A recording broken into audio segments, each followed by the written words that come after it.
वीतराग विज्ञानता, शिव स्वरूप शिवकार, नमः त्रियोग संहार के। वीतराग विज्ञान अर्थात विकार रहित ज्ञान स्वभाव सारभूत है। वो मंगल स्वरूप है और मंगलकारी है। मैं उसे मन वचन काय इन तीनों योगों को वश में करके नमस्कार करता हूं। छैडाला परम मांगलिक ग्रंथ है, पंडित दौलत राम जी द्वारा लिखा गया है। इसमें 6 ढाल हैं, हम सभी दूसरी ढाल और दूसरी ढाल का 6वां छंद जो है उसको देख रहे थे। बहुत सुंदर छंद था। शुभ अशुभ बंद के फल मझार, रति अरति कर निज पद विशार, आत्म हित हेतु विराग ज्ञान, ते लखे आपको कष्टदान। 2 लाइनों का छंद है। पहली लाइन में जो है बंध तत्व संबंधी विपरीत मान्यता के बारे में बताया और दूसरे छंद में जो है संबर तत्व। संबर किसे कहते हैं? कर्मों का आना रुक जाना, इसका नाम है संबर।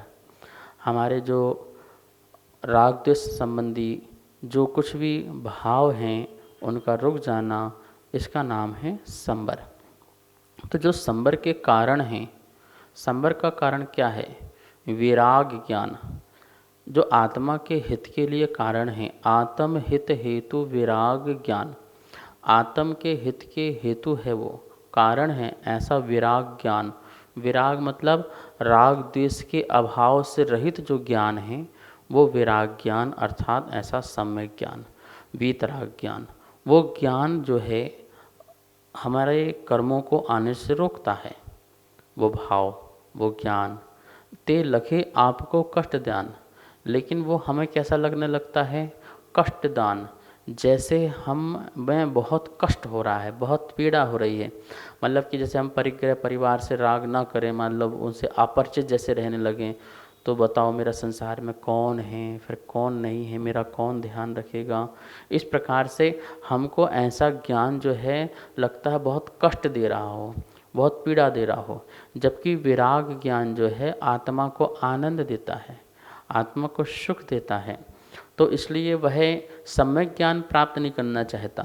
उससे कहो स्वाध्याय करो, ज्ञान की प्राप्ति लो, साधु संगति के पास जाकर के रहो, उनसे आत्मा की बातें करो।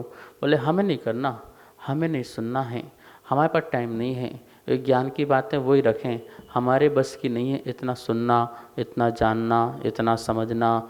और ये सब सुन करके समझ करके फिर हमारा दिमाग ख़राब हो जाता है। हम करें तो करें क्या, कंफ्यूज में हो जाते हैं। इसलिए वो ज्ञान वो अपने पास रखें। हमारा ज्ञान तो यही ज्ञान ठीक है, रोज़ कमाना, रोज़ खाना और इसी में जीना, इसी में मरना। तो उसे जो अच्छा ज्ञान है, जो भगवान की वाणी है, वो सब उसे जो है कष्टदान के समान लगती है। अर्थात जैसे उसे बहुत कष्ट मिल रहा हो दान में, फ्री में, वो इस प्रकार से सोचता है। तो यहाँ लिखा हुआ है इस छंद के बारे में, पूरे छंद का अर्थ समझिए। मिथ्या दृष्टि जीव शुभ अशुभ भावों के फल पुण्य पाप में रति अरति कर स्वयं को भूल जाता है। आत्मा का हित वैराग्य और ज्ञान में है और यह उसे कष्टदायी मानता है। आत्मा का हित जो है, विराग ज्ञान भी बोल सकते हैं, वीतराग ज्ञान, सम्यक ज्ञान, अथवा दोनों का अर्थ हम अलग अलग लगाएं तो विराग और ज्ञान, मतलब कि जो वीतराग परिणाम है, सम्यक चारित्र जो है वो, और ज्ञान मतलब सम्यक ज्ञान। और सम्यक दर्शन की बात तो पहले हो चुकी है। तो सम्यक दर्शन, सम्यक ज्ञान और सम्यक चारित्र, ये तीनों ही उसे कष्ट लगते हैं, सोचता है ये कष्टदायी हैं। इस प्रकार से इस छंद के माध्यम से 2 तत्व संबंधी भूल बताई। अब थोड़ा सा इसकी चर्चा करते हैं। यहाँ लिखा हुआ है, अपने आत्म स्वरूप को भूल कर ये जीव क्या क्या करता है। पहला लिखा हुआ है, शुभ कर्म में, शुभ कर्मों के फल में राग करना, पहला भूल तो ये करता है। एक तो शुभ कर्म में और शुभ कर्मों के फल में। शुभ कर्म जितने भी हमारे अच्छे श्रेष्ठ कार्य हैं, जिसे हम प्रवृत्ति पूर्वक करते हैं, बुद्धि पूर्वक करते हैं, ऐसे शुभ कर्म में वो राग करता है। और फिर उनका जब उदय आता है, उन कर्मों का उदय आता है, तो फिर उसमें और ज़्यादा राग करता है। जैसे मान लो कोई दुकान खोला, तो दुकान में उसको बहुत राग कर रहा है, बहुत बढ़िया समर्पण है, बहुत अच्छा लग रहा है, तो इस प्रकार से। और फिर उसको धन की प्राप्ति होने लग जाए, बहुत धन की प्राप्ति प्रारंभ हो जाए, तो अपनी सफलता में वो बहुत सुखी होता है। ओहो देखो मेरी मेहनत रंग लाई, ये मैंने खड़ा किया है, ये मैंने सब बनाया है, ये मैंने ही तो मेहनत से पुरुषार्थ से कमाया है। तो क्या हुआ, अपने ही कर्म के फल को, पुण्य को भोग करके वो सुखी होता है। तो उसमें क्या करता है, फिर वो राग करता है। ये जो मकान मिला तुमको, अपना स्वयं का मकान, अपना स्वयं का घर, अपना स्वयं की दुकान, अपनी स्वयं की गाड़ी, इन सब में कितना राग उत्पन्न होता है, अति तीव्र। ओहो देखो मेरा पुण्य का उदय, देखो क्या क्या प्राप्त किए, ये मैंने पूर्व में कर्म किए थे अच्छे, उसका फल मुझे ये मिल रहा है। तो उसमें वो सुखी हो रहा है, उसमें मग्न है, उसमें रति है उसकी। तो इस प्रकार से ऐसे उस रति में वो अपने स्वभाव को ध्यान में नहीं रखता है।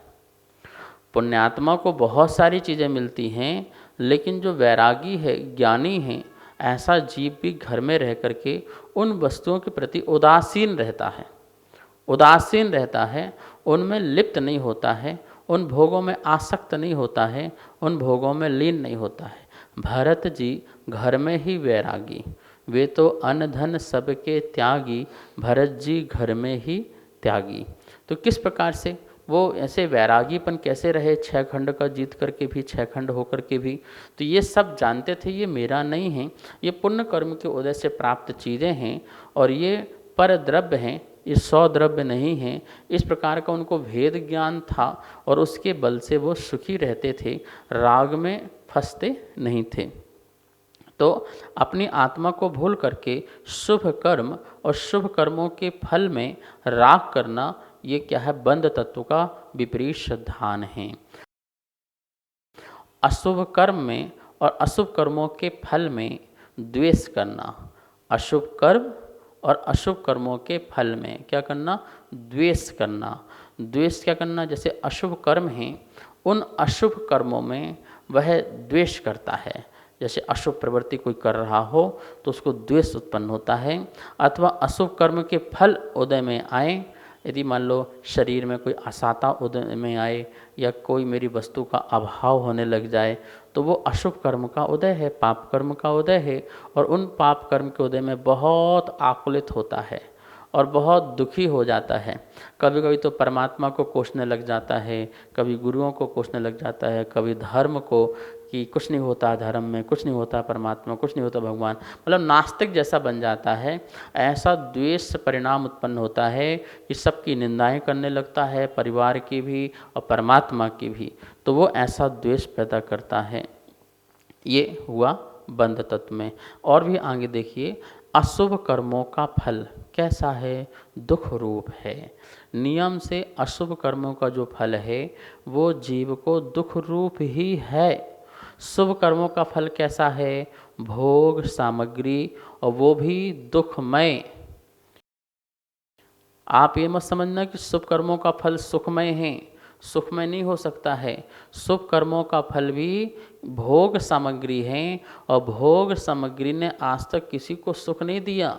सुखाभास हो सकता है, लगता है सुख, जैसे वो सुख होता नहीं है, उसमें भी दुख ही छिपा होता है। जैसे मान लो कि आपको पुण्य के उदय से आपको एक महल मिल गया बढ़िया रहने के लिए, ये आपका हो गया, रजिस्ट्री कर दिया, आपका हो गया, ठीक है ना। तो आपको क्या पुण्य कर्म के वजह से मिला निश्चित ही, लेकिन वो आपको सुख देगा या आप उसके निमित्त से सुखी हो जाएंगे, ऐसा नहीं है। उसको लेके आप और भी टेंशन में आ गए, इसका मेंटेनेंस कैसे करेंगे, इसका रखरखाव कैसे करेंगे। देखिए बड़ी बड़ी गाड़ियाँ खरीदना तो बहुत आसान है, आजकल लोन में मिल जाएंगी, आपके पास हो चाहे ना हो पैसा, लोन में आपको बड़ी बड़ी गाड़ी मिल जाएगी। लेकिन उसकी सर्विसिंग कराना, उसका मेंटेनेंस रखना, उसका रख रखाव रखना और सोते सोते चिंता में रहना, कहीं गाड़ी को उठा के न ले जाए, चोरी ना हो जाए, कहीं आग ना लग जाए, कहीं कोई कांच ना फोड़ दे, कहीं पंचर ना हो जाए। इतना महंगा उसका सर्विसिंग है, पालना बड़ा कठिन है उसको, उसका रखरखाव बहुत कठिन है। तो इस प्रकार से शुभ कर्मों का जो फल है, भोग सामग्री आदि भी, वो दुखमय ही हैं, सुखमय नहीं है। जो सामग्री आपको आकुलता दे, जो परिग्रह आपको आकुलता दे, वो परिग्रह सुख का कारण कैसे हो सकता है? और इस सुख का कारण होता तो फिर तीर्थंकरों के पास क्या कमी थी? सारे इंद्र चपरासी की तरह जहाँ उनकी सेवा में लगे रहते थे, पूरा नगर की रचना रत्नमयी करते थे और इतनी सुंदर नगरी सजाते थे, बनाते थे। उनके सामने एक कोई भी ऐसा कारण उत्पन्न न हो जाए दुख का, इसका वो ध्यान रखते थे। तो फिर इन सबको छोड़ने की जरूरत क्या पड़ी थी उनको? क्या जरूरत पड़ी थी तीर्थंकरों को जंगलों में जाने के लिए, वस्त्र उतारने के लिए, परिग्रह परिवार को छोड़ने के लिए? कहीं न कहीं वो परिग्रह, वो परिवार दुख का कारण रहा। उनने जाना, उनने समझा, जो जो मेरे पास जितना रहेगा उसकी आकुलता मुझे दुख देगी, मुझे पीड़ा देगी, मुझे कष्ट देगी। और जितना ज़्यादा परिग्रह परिवार, उतना महादुख उत्पन्न होता है। इसलिए उन्होंने परम सुखी होने के लिए कहाँ चले गए? जंगल की ओर चले गए। इस प्रकार से ये जो शुभ कर्म का उदय भी है वो दुखमय ही है, इस बात को अच्छी तरह से हमें समझना है। अब लिखा है यहाँ पर, अशुभ कर्मों के फल में द्वेष परिणाम।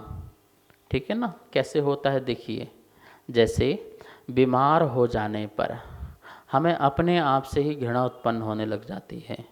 चोट लगने पर, यदि शरीर में चोट लग जाए, वहाँ से फोड़ा, फुंसियाँ, मवाद आदि, ब्लड आदि निकलने लग जाए, तो उस शरीर से भी हमें क्या प्रेम उत्पन्न होता है? क्या उससे घृणा उत्पन्न होने लगती है, उससे द्वेष उत्पन्न होने लग जाता है।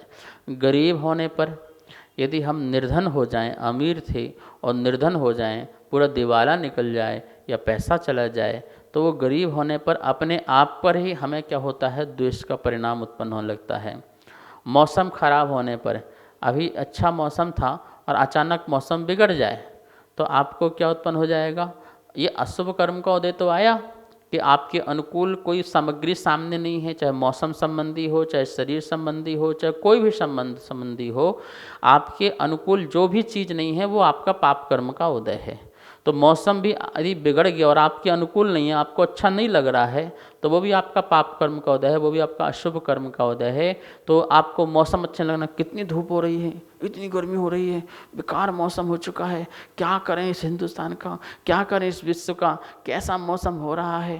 तो इस प्रकार से उसको मौसम से भी क्या हो जाता है? द्वेष उत्पन्न हो जाता है।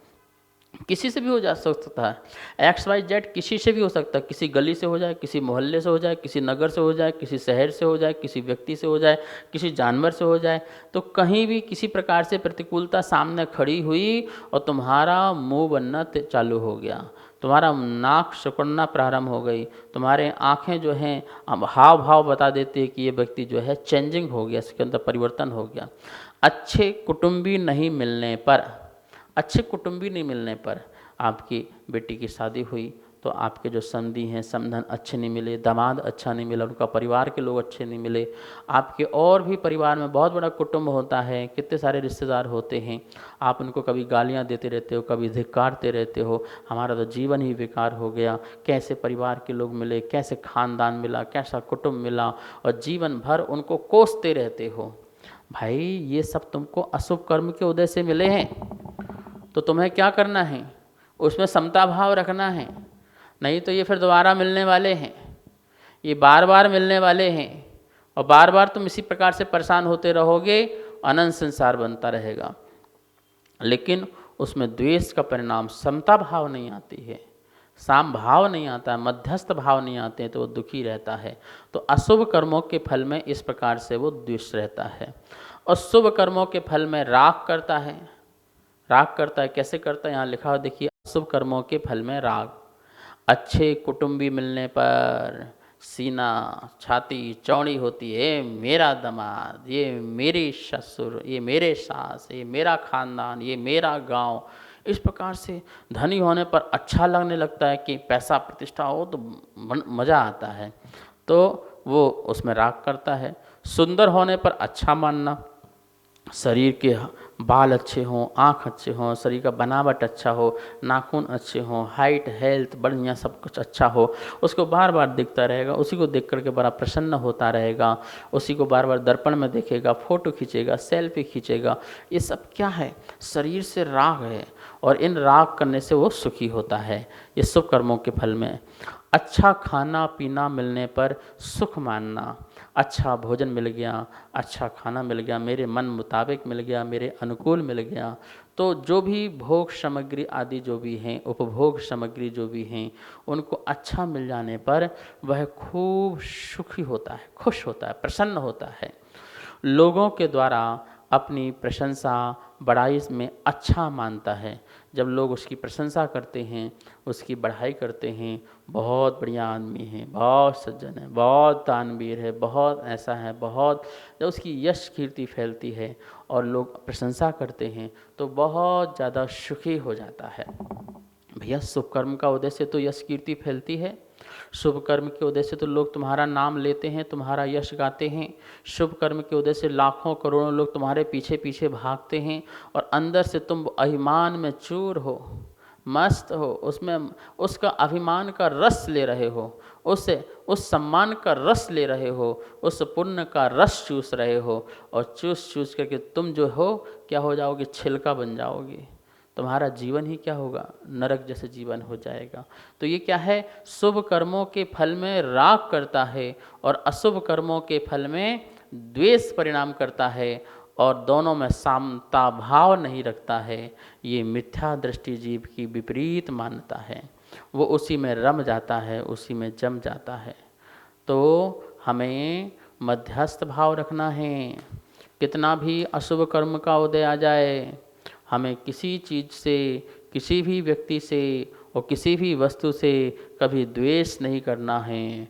और कितना भी बड़ा कर्म का पुण्य का उदय आ जाए, फिर भी हमें उसमें संभाव रखना है, किसी से राग ना किसी से द्वेष। जब तक ऐसे परिणाम नहीं होंगे, समझ लेना हमारा मोक्ष मार्ग नहीं प्रारंभ हुआ। मोक्ष मार्ग तो संभाव से आता है। सम्यक दृष्टि जीव कहीं भी रहे, किसी स्थान पर रहे, वो अपने आप में संभाव रख के चलता है। ठीक है, उतनी संभाव नहीं आ पाएगी जितनी सम्यक चारित्र में स्थिरता आती है, लेकिन श्रद्धा में तो उसके अंदर बिल्कुल वही चीज़ बनी हुई है कि भैया ना राग करना है ना द्वेष करना। कर्म का तीव्र उदय आ जाए, बह जाए, बात अलग है, लेकिन अंदर श्रद्धा में उसके पूर्ण रहती है, उससे अपने आप को बचाव रखता है। तो इस छंद के माध्यम से 6वां नंबर का छंद है, याद करना और इसमें ध्यान रखना कि हमें किस प्रकार से बंध और संवर तत्व का जो विपरीत मान्यता है उसको छोड़ना है। शेष विषय की चर्चा अपन कल करेंगे, आज समय हुआ। आइए माँ जनवाणी की स्तुति करते हैं। वाणी के ज्ञान ते सूझे लोकालोक, सो वाणी मस्तक नमो, सदा देत हूँ धोख, सदा देत हूँ धोख।